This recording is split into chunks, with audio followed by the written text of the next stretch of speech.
नमस्कार, मैं हूं अनुराग चड्ढा। इनसाइड विद अनुराग में आपका स्वागत है।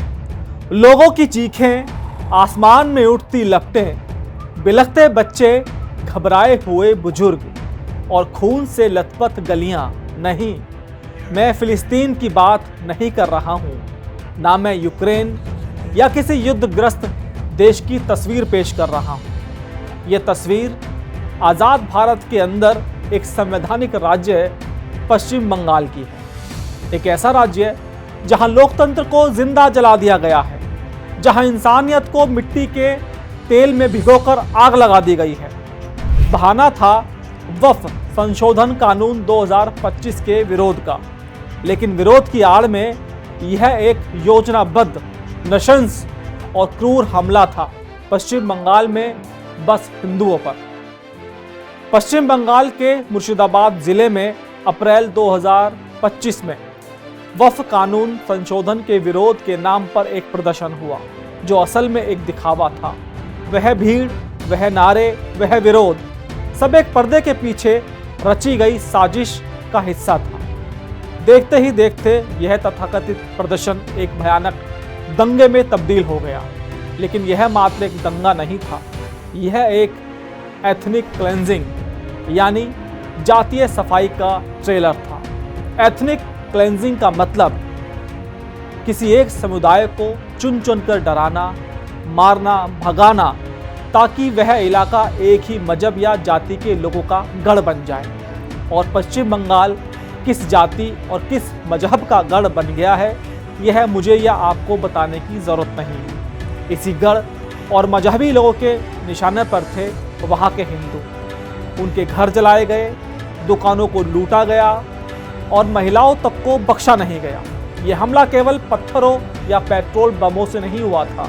यह हमला उस सोच से हुआ था जो मानती है कि बहुसंख्यक हिंदू यदि जाग गए तो उनका वर्चस्व खत्म हो जाएगा। यह सोच अब सड़कों पर उतर चुकी है और यह सोच कह रही है, या तो हमारी शर्तों पर जियो या इस ज़मीन से निकल जाओ।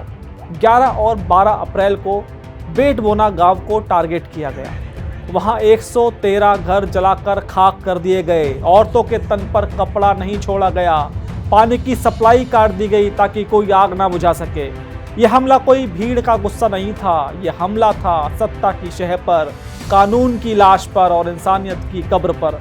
अब आप सोच रहे होंगे कि अगर इतना भयावह हमला हुआ था तो सरकार और कानून क्या कर रहे थे। तो दोस्तों, मैं आपको बता दूं कि सरकार सो रही थी और कानून व्यवस्था उस सोती हुई सरकार को पंखा कर रहा था, ताकि हिंदुओं के जलते घरों की आंच से कहीं सरकार की नींद ना टूट जाए। ममता बनर्जी की सरकार ने सिर्फ आंखें नहीं मूंदी थी, उसने आंखें बंद करके जलता हुआ बंगाल देखा और मुस्कुराई थी। जब बेटबोना में पहला पत्थर फेंका गया तो वहाँ कोई पुलिस नहीं थी। जब पहला घर जला तो पुलिस थाने तक के फ़ोन नहीं उठे। सारे हमले और दंगे तसल्ली बख्श किए गए। क्यों? क्योंकि हमलावर जानते थे कि कानून हमारा कुछ नहीं बिगाड़ेगा, क्योंकि सरकार हमारी है, टीएमसी हमारी है, थानेदार हमारा है, विधायक हमारा है और सीएम हमारा है। वो तो हमारी ढाल है। जब इस नृशंस घटना ने तूल पकड़ा और ममता बनर्जी की सरकार से सवाल पूछा गया तो ममता सरकार पूरे मामले से पल्ला झाड़ती रही और इसे बाहरी कांड और साजिश बताया गया। लेकिन फिर एंट्री हुई कोर्ट की। कोर्ट ने एक स्पेशल जांच टीम बनाकर जांच के आदेश दिए और फिर बाहर आई असली रिपोर्ट, जो आपका खून खौला कर रख देगी। खोजी समिति की रिपोर्ट कहती है कि मुर्शिदाबाद से पहलगाम तक हिंदुओं को निशाना बनाकर उनके खिलाफ हिंसा का सिलसिला साफ तौर पर दिखाई दे रहा है। मुर्शिदाबाद हिंसा में जिस तरह से तथ्य सामने आ रहे हैं, उससे ममता बनर्जी सरकार की हिंदुओं के प्रति क्रूरता और कट्टरपंथियों के प्रति असीम लगाव का पता चलता है। यानी अब बात सिर्फ एक जिले की नहीं रही, यह एक पूरी विचारधारा पर हमला है। मुर्शिदाबाद से पहलगाम तक एक ही स्क्रिप्ट चल रही है। हिंदू मरे तो लोकतंत्र मजबूत होता है, क्योंकि हम सेकुलर हैं। क्या यही सेकुलरिज्म है? क्या एक मजहब के नाम पर बाकी मजहबों की लाश बिछाई जाती है? ममता बनर्जी सरकार की कट्टर पंथ प्रेम नीति अब किसी रहस्य का विषय नहीं रह गई है। ये अब खुली साजिश है। हिंदू अब गिनती में नहीं, निशाने पर हैं। रिपोर्ट में बताया गया कि हिंसा के दौरान बेतवोना गांव में 113 घर बुरी तरह से प्रभावित हुए। इसमें कहा गया कि अधिकांश लोगों ने मालदा में जाकर शरण ली थी, लेकिन बेतवोना गांव में पुलिस प्रशासन ने सभी को वापस लौटने पर मजबूर कर दिया। 113 घर, यह कोई संख्या नहीं है, ये 113 हिंदू अस्तित्व की चिताएं हैं। और उस पर सबसे बड़ा पाप, जिन्हें मदद करनी थी, उन्होंने उन भागे हुए परिवारों को वापस उसी जलती हुई आग में झोंक दिया। ये प्रशासन नहीं, जल्लाद था। इससे बड़ी निर्लज्जता और क्या हो सकती है कि राज्य खुद अपने ही नागरिकों को नरसंहार में झोंक रहा है। जिस प्रशासन को जनता की मदद करनी चाहिए थी, उसने मदद तो छोड़ो, उन्हें वापस उसी नर्क में जलने के लिए भेज दिया। क्यों? क्योंकि सरकार की यह सुनियोजित साजिश जो थी। रिपोर्ट में यह भी बताया गया है कि हमले स्थानीय टीएमसी पार्षद महबूब आलम के निर्देश पर हुए। विधायक अमीरुल इस्लाम की मौजूदगी में दंगे हुए और पुलिस पूरी तरह से निष्क्रिय थी। अब तो साफ है, यह कोई भीड़ का गुस्सा नहीं था, यह सत्ता संरक्षित आतंक था। टीएमसी के पार्षद का आदेश, विधायक की मौजूदगी और पुलिस की चुप्पी, यह तिकड़ी एक ही संकेत देती है, खुली छूट है, मारो हिंदुओं को। क्या बंगाल अब भारत का हिस्सा है या पाकिस्तान और बांग्लादेश का एक्सटेंशन बन गया है? जब सत्ताधारी दल के लोग खुद दंगों की अगुवाई करें तो उसे राज्य प्रायोजित आतंकवाद ही कहा जाएगा। रिपोर्ट में आगे कहा गया है कि बेतवोना के ग्रामीणों ने शुक्रवार की शाम को 4 बजे और शनिवार की शाम 4 बजे फोन किया, लेकिन पुलिस के फोन नहीं उठे। एक भी थाने में फोन नहीं उठा। रिपोर्ट में आगे कहा गया है कि एक आदमी गांव में वापस आया और उसने देखा कि किन घरों पर हमला नहीं हुआ है, और फिर बदमाशों ने आकर उन घरों में आग लगा दी। रिपोर्ट में यह भी कहा गया है कि बदमाशों ने पानी का कनेक्शन काट दिया ताकि आग को पानी से न बुझाया जा सके। इसमें कहा गया है कि बदमाशों ने घर के सभी कपड़ों को मिट्टी के तेल से जला दिया। घर की महिलाओं के पास तन ढकने के लिए कपड़े तक नहीं थे।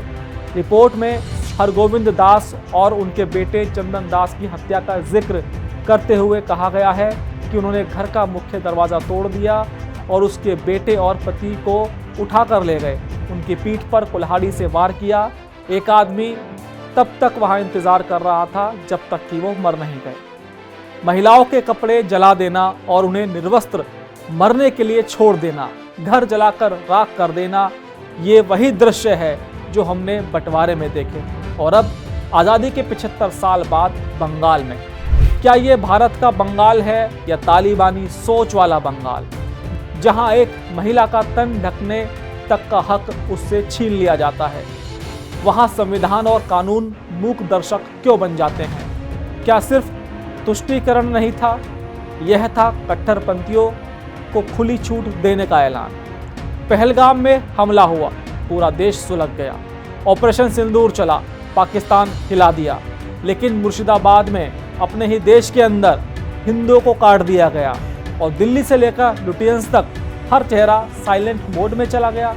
ना कोई स्टेटमेंट, ना कोई प्रदर्शन, ना कोई मोमबत्ती गैंग, ना कोई अवार्ड वापसी वाली ब्रिगेड। आखिर क्यों? क्योंकि पीड़ित हिंदू थे। क्या हिंदू अब तक इस देश में सेकंड क्लास सिटीजन बना दिए गए हैं?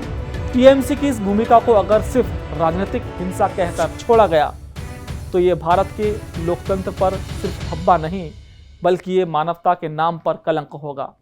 क्योंकि यह सिर्फ वोट बैंक की राजनीति नहीं थी, यह था सोची समझी साजिश, एक पूरे समुदाय को डराने, कुचलने और भगाने की। ये कोई दंगा नहीं था, ये राजनीतिक नरसंहार था, पॉलिटिकल जिहाद। अगर ये तांडव किसी और धर्म के खिलाफ होता तो आज ममता सरकार के इस्तीफे की मांग की जा रही होती। लेकिन यहाँ पर मरे हैं सिर्फ हिंदू, तो सब चुप हैं, सब खामोश हैं, सब अंधे हैं। अब वक्त आ गया है इस लोकतंत्र के लिबास में छुपे तानाशाही सेकुलर जिहाद को उजागर करने का। आज सवाल ममता बनर्जी से नहीं है, आज सवाल पूरे सिस्टम से है। क्या हिंदुओं की जान कीमती वोटों से कम है? क्या हिंदू अब अपने ही देश में असुरक्षित नागरिक हैं? क्या अब जिहादियों को पार्षद और विधायक बनाकर हाथ में बंदूक और पेट्रोल दिया जाएगा? कोई बोले या ना बोले, हम बोलेंगे। हर मंच से, हर सड़क से, हर बार जब तक न्याय नहीं मिलता हम बोलेंगे, क्योंकि अब ये सिर्फ राजनीति नहीं रही, अब ये हमारे अस्तित्व की लड़ाई है। और मुर्शिदाबाद ने हमें एक आईना दिखाया है जिसमें साफ लिखा है, या तो लड़ो या मिट जाओ। हिंदू, अगर तू अब भी चुप रहा तो अगला नंबर तेरा है। अगली आग तेरे घर में होगी, अगली कुल्हाड़ी तेरे गले पर होगी। अब नहीं गरजा तो कब, अब नहीं लड़ा तो क्यों जिया। दोस्तों, मेरा मुर्शिदाबाद को लेकर ये विश्लेषण आपको कैसा लगा, कमेंट बॉक्स में ज़रूर लिखकर बताइएगा। साथ ही साथ मेरे चैनल को सब्सक्राइब करना ना भूलिएगा। फिलहाल आज के लिए दीजिए मुझे इजाज़त, फिर आपसे मुलाकात होगी किसी नई खबर के साथ। नमस्कार।